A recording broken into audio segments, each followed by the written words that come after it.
বাংলা আমার সর্ষে ইলিশ চিংড়ি কচি লাউ, বাংলা পার্শে মাছকে ধুয়ে জিরের বাটায় দাও, বাংলা ভুলি কি করে বাংলা বুকের ভিতরে। হ্যালো বন্ধুরা, চলে আসলাম এমন একটা রেসিপি নিয়ে যেটা না খেলে নিজেকে বাঙালি বলে মনেই হবে না। চলুন দেখে নিই, বুঝতেই পারছেন কী রান্না হতে যাচ্ছে। আগে মশলাটা রেডি করে নেব। নিয়েছি 3 টেবিল চামচ কালো সরিষা, 1 টেবিল চামচ পোস্ত দানা, 2 টেবিল চামচ জিরা আর বেশ অনেকগুলো ঝাল। হ্যাঁ, আমি সব মশলাটাই কিন্তু মাছে আজকে দিব না। নিয়ে নিলাম পরিমাণ মতো একটু হলুদ, একটু লবণ। এবার সব মশলা দিয়ে আমি সুন্দর করে একটা ঘন মিহি পেস্ট করে নেব। পেস্টটা করে আমি রেখে দিলাম এক সাইডে। এবার মাছগুলো ধুয়ে বেছে সুন্দর করে রেডি করে নিয়েছি। এবার হলুদ লবণ মেখে মাছটা হাতে মেখে বসিয়ে দেবো, ব্যাস। ইলিশ মাছের মতো সহজ রেসিপি বোধহয় আর হয় না। সর্ষে ইলিশ তো আরও সহজ। পরিমাণ মতো হলুদ লবণ দিয়ে মাছটা মেখে নেব।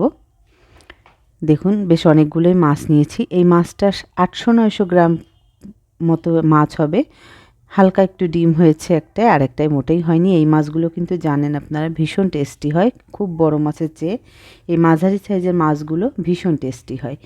এই জন্য মাছটা হাতে পেয়ে ভাবলাম আজকে আগে সর্ষে ইলিশটা করি, তারপরে অন্য কিছু ভাবা যাবে। মাছটা হলুদ লবণ মেখে 10-15 মিনিট রেখে দিয়ে সুন্দর একটা পেস্ট করে নিয়েছি। পেস্টটা আমি কিছুটা উঠিয়ে রেখেছি, এতটা লাগবে না, সেজন্য আমি পেস্ট একটু বেশি করে রাখি সর্ষের, যে অন্তত পরের দিন বা তারপর দিন কিছু রান্না করলে তাতে দিয়ে দিতে পারি। একটু জল দিয়ে পেস্টটা একটু পাতলা করে মাছের ভিতরে দিয়ে দিলাম।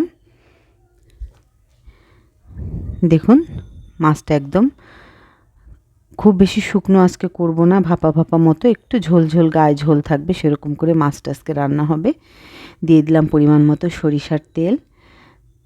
তাহলে সরিষা, পোস্ত, জিরে, কাঁচা ঝাল, হলুদ, লবণ, সরিষার তেল, ব্যাস এই হচ্ছে উপকরণ। সব কিছু দিয়ে মেখে ফ্লেমটা মিডিয়াম হাইতে রেখে মাছটা আমি ঢেকে ঢেকে একবার দুবার উল্টে পাল্টে জাস্ট রান্না করে নেব। গরম ভাতে বা পোলাওতে সর্ষে ইলিশের জুড়ি নেই, তবে বেস্ট হচ্ছে গরম ভাত, সাদা ভাত, সর্ষে ইলিশ। কয়েকটা কাঁচা ঝাল চিড়ে দিয়ে দিলাম জাস্ট ফ্লেভারের জন্য, কারণ ঝাল তো আমি বেটেই দিয়েছি। আর হ্যাঁ, ঝালের পরিমাপটা আমি যেরকম নিই, আমি মোটামুটি মিডিয়াম ঝাল, যেগুলো কাঁচামরিচ আছে মিডিয়াম ঝালের, সেই ঝালগুলো প্রতি মাছ প্রতি একটা করে ঝাল আমি আন্দাজ করে দিই। শেষে যে 2-1টা বেশি হয়তো দিই, কারণ এই মাছটা একটু ঝাল ঝাল ভালো লাগে।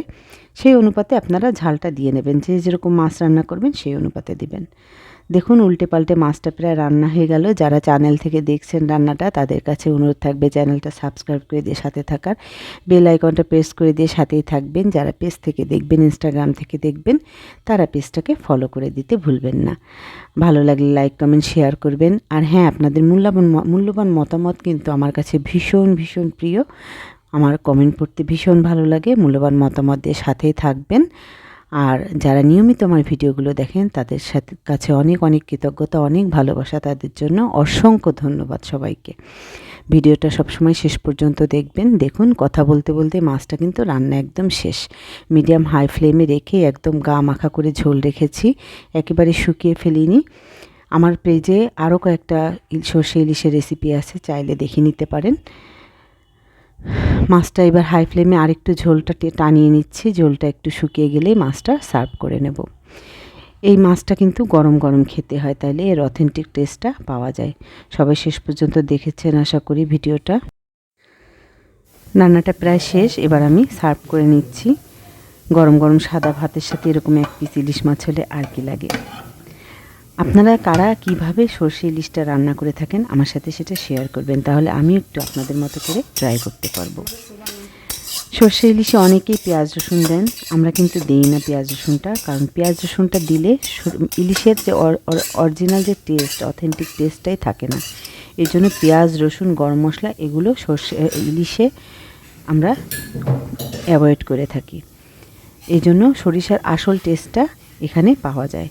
সবাই এভাবে রান্না করে খাবেন, আর আপনারা কে কীভাবে রান্না করেন সেটাও আমার সাথে শেয়ার করবেন। সবাই সুস্থ থাকবেন, ভালো থাকবেন। আজকের রেসিপিটা এই পর্যন্তই, দেখা হবে পরের কোনো ভিডিওতে। অসংখ্য ধন্যবাদ সবাইকে।